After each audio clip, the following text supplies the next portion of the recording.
బావా నైట్ మంచి weather terrace మీద మంచి ఆర్టిస్టే ఉన్నాడు నీళ్ళు నాకు నేర్పించవచ్చు కదా.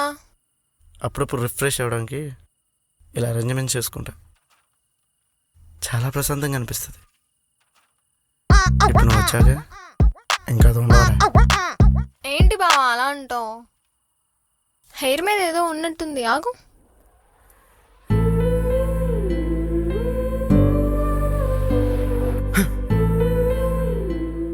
హెయిర్ మాత్రం టచ్ చేయకు,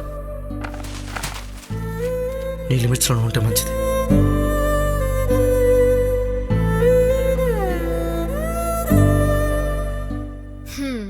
నా పిచ్చి బావకి కోపం ఎక్కువే.